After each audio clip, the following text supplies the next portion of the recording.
Então, boa tarde a todos. Eu me chamo Lucas Cardoso Kavesky e juntamente com o João Guilherme Rocha, nós somos acadêmicos do curso de Agronomia Unicentro e hoje vamos apresentar um trabalho sobre a ordem Dermaptera e a ordem Isoptera.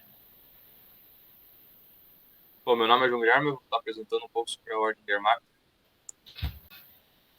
Vou falar um pouco sobre a taxonomia da classe Dermaptera. Esta classe é uma classe da ordem Insecta, são os insetos, que possui cerca de 2.200 espécies dispersadas pelo mundo inteiro. A morfologia da classe Dermaptera, eles são um grupo de aparência basicamente uniforme, com coloração não diferenciada entre espécies, como uma coloração marrom, preta, amarela. Diferencia de uma espécie para outra. Tem até algumas espécies com um azulado indo para preto, uma espécie indo para alaranjado, amarelo, mas estão todos basicamente mantendo o mesmo padrão de coloração. Os adultos possuem características únicas, como um sulco pleural metatorácico. As asas posteriores são dobráveis, pois se elas se mantivessem abertas, elas iam ocupar uma área 10 vezes o maior da área, se elas não tivessem dobrado. Os imaturos possuem ovos de coloração branca e brilhante, sem variação taxonômica significativa, sendo esféricos depositados livremente ao chão, sem contato, sem medo de predadores. Eles usam basicamente feixes de pedra, flores, buracos, madeiras para basicamente esconder os seus ovos contra os predadores. Os imaturos possuem 4 a 6 instares até chegar na fase adulta, quando já começam a se parecer basicamente com o seu descendente.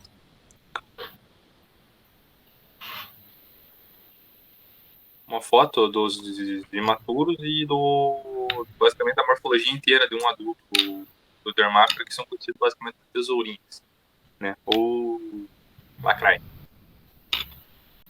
A forma de convívio dos insetos da classe Dermaptera eles são insetos de convívio noturno, sendo que são animais insetos bem ágeis, com determinadas espécies que fazem voos à noite para caça de alimentos ou localização de alimentos. Então, um tópico também que nessa classe os machos não fazem voos nupciais, para basicamente chamar a atenção da fêmea. Eles se encontram basicamente e se reúnem, não fazem voo nupcial, ele não se mostra tanto para a fêmea assim. Ocupam vários tipos de habitats, tem algumas espécies que preferem lugar mais alto, mas a maioria deles preferem feixes de pedra, na costa de pedra, madeira, troncos, folhas que estão juntas, lugares escondidos, basicamente. Os danos e o prejuízo que as tesourinhas causam são pragas principalmente em floricultura e em viveiros, pois elas se alimentam da florescência, pois acabam se alimentando, não deixando a flor não terminar seu ciclo, não podendo ser vendida e trazendo dano ao produtor que produziu essa flor. Em alguns lugares, isso raramente vai acontecer, mas como já ela foi escrito, o que aconteceu? É que em alguns lugares as tesourinhas conseguiram penetrar no dia do ser humano e pode causar danos, como perfurar o tímpano, deixando a pessoa surda, e muito raro ela acabar depositando ovos no cérebro da pessoa, mas isso é muito difícil de acontecer. O controle das tesourinhas são de forma específica, tem um defensivo específico que é inseticida, que pode levar 100% de chance de morte das tesourinhas. E com questão de predadores, o principal predador das tesourinhas é a vespa da família Vespela mulicophurus. Então, na questão de importância econômica, o Lucas vai continuar a explicação. Então, a classe Dermaptera, ela não desenvolve um papel economicamente muito importante, mas ela é importante na agronomia, que ela pode ser usada como controle biológico. de pragas. Ela foi feito estudo nas culturas da maçã, ervilha, alface, cana-de-açúcar, nos citros, e no algodão, no sorgo e no milho. E a classe Dermaptera se mostrou eficiente no combate a três ordens. A Leoptera, que é a ordem dos besouros, a Lepidopteros, que é a das borboletas, e a Hemiptera, que é dos percevejos. E esse estudo foi relatado por Silva, Batista e Brito, em 2009. Ele mostrou todo o potencial da classe Dermaptera para esse controle. Os indivíduos encontrados no Brasil, no mundo são encontrados 2.200 espécies. No Brasil, são encontrados cerca de 145, e eles todos pertencem ao subfilo Forfícola. Esse subfilo Forfícola, já falando da parte da reprodução, eles são os únicos da ordem Dermaptera que são ovíparos. Os demais integrantes da ordem Dermaptera são todos vivíparos, que são os indivíduos que geram o seu filho dentro do ventre. Após a cópula ocasionada entre o macho e a fêmea, o sêmen do macho pode permanecer no interior da fêmea por meses. E a fêmea pode desenvolver dois tipos diferentes de cópula. Ela pode copular só com um macho uma vez, ou ela pode ser multinupcial. Então, que ela vai ser, ter vários parceiros, ou vai copular várias vezes com o mesmo parceiro. Agora eu vou falar um pouquinho sobre a ordem Isóptera. Então, na taxonomia, atualmente existem cerca de 3.154 espécies de Isóptera. A maioria delas se encontra na região subtropical e divide em 9 famílias. No Brasil, existem 300 espécies que dividem-se em 4 famílias. Na morfologia, os cupins, que fazem parte da classe Isóptera, tem diferenciado de acordo com a casta, porque é dividido em castas o cupinzé. Normalmente são 3 castas, né? Que é o rei, rainha, soldados e os operários. E você pode dividir esses em dois instantes para você analisar a morfologia. Quando eles adultos, que normalmente os adultos possuem cabeça arredondada, prognata ou achatada dorso-ventralmente. Os olhos são compostos e redondos, e próximo aos olhos encontram-se os océlos. Antenas moniformes ou filiformes, com 13 a 21 articulações elas têm, dependendo da espécie, e essa característica de 13 a 21 é para as espécies encontradas no Brasil. Os soldados, que são aqui antes a gente tem uma demonstração dos adultos. Aí os imaturos, que são os cupins, eles são desenvolvidos dentro da colônia e são alimentados pelos operários. E dentro do desenvolvimento dos imaturos, vai sendo designada a casta em que eles vão permanecer. A casta através do instar de desenvolvimento. Que nem do terceiro instar é desenvolvido os operários. Os soldados são desenvolvidos a partir do 5º instar. E antes deles ser soldados, quando eles estão entre o terceiro e o 5º instar, eles são chamados de pré-soldados. E a morfologia dos soldados. Eles possuem grande variação morfológica em relação aos demais, que são os operários e os reis e rainha. Porque eles possuem a cabeça maior e variação na sua dentição. E possuem também um reservatório no qual eles têm uma enzima que é usada para defesa. Os operários possuem pouca variação Tipo, eles são todos praticamente iguais. E os reis e rainhas são maiores e normalmente ficam dentro do cupinzeiro. É a forma de convívio. Os isópteros são insetos eusociais. Vivem em colônias com divisão. Uma colônia normalmente é composta por rei e rainha, que são responsáveis pela reprodução, os soldados que são responsáveis pela defesa e os operários, que são grande maioria grande maioria dos isópteros. Só um momentinho. Continuando, então a forma de convívio dos isópteros, desculpa, eles são eusociais, então é o maior alto grau de convívio de organização social dos animais, vivendo em colônias de tamanho variado com castas. As colônias compactas são compostas por rei, rainha, operários, soldados e imaturos. O ninho se inicia a partir da fêmea, que deposita os ovos, os seus primeiros ovos, e a eclosão desses ovos acontece a partir de 15 a 80 dias, dependendo da espécie ou da família que ele se encontra.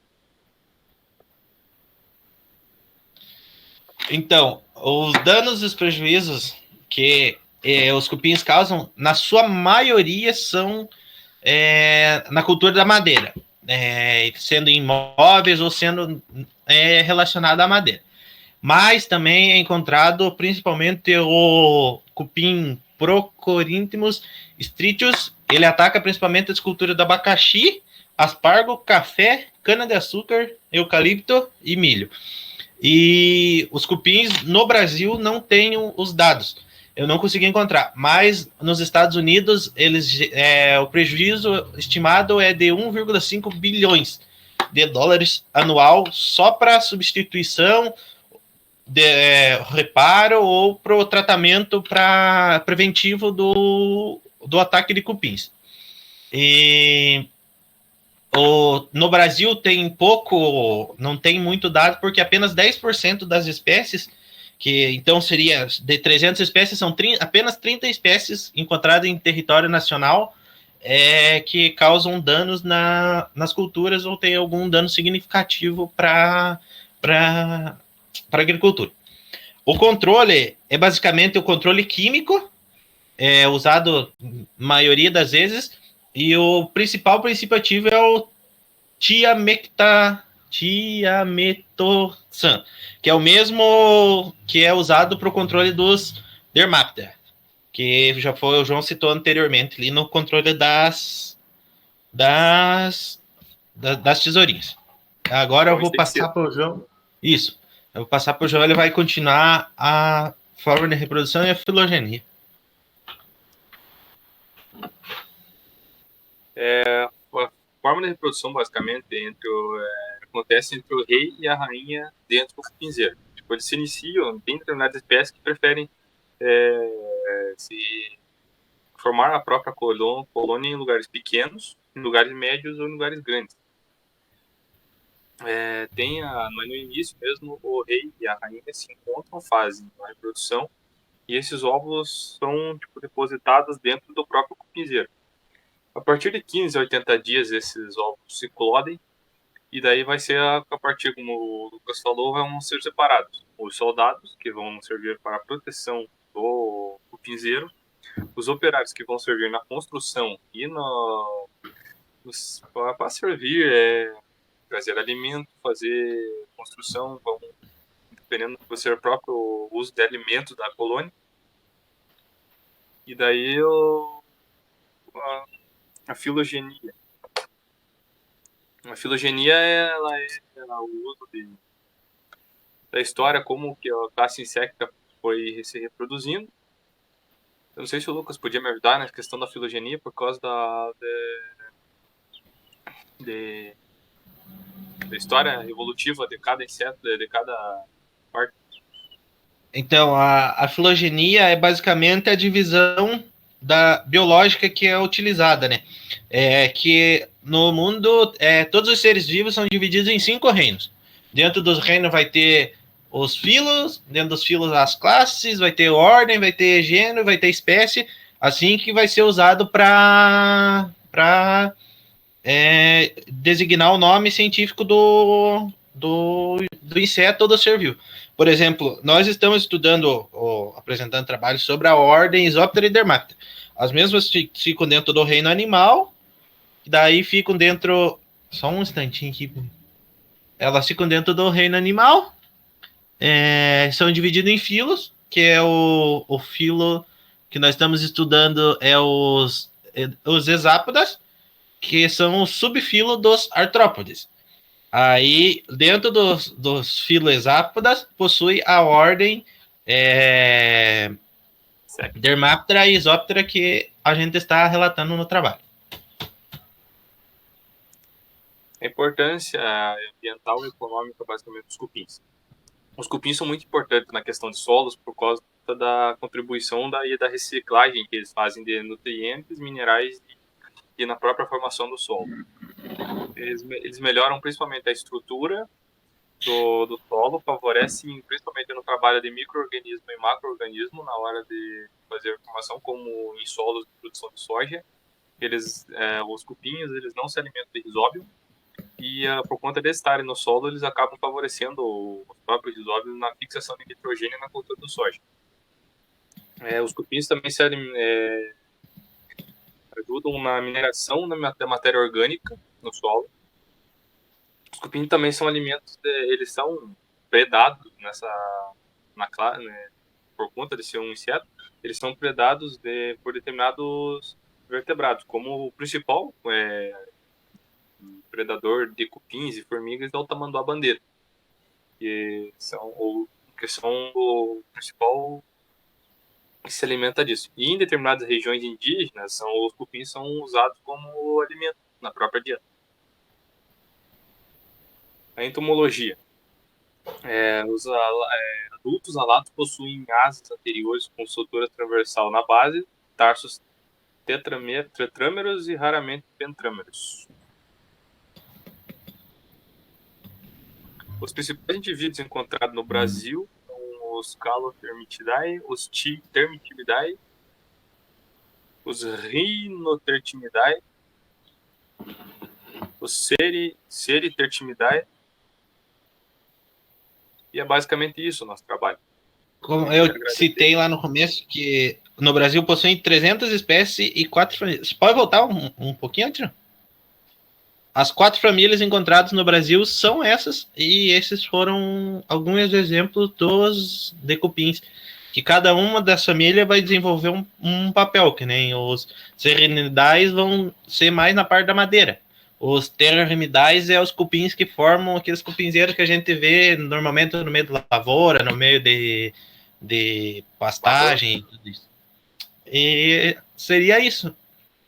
Tem também uma diferenciação dos Dermaptera e Isóptera é a coloração. Você percebe que há diferença de coloração de espécie para espécie.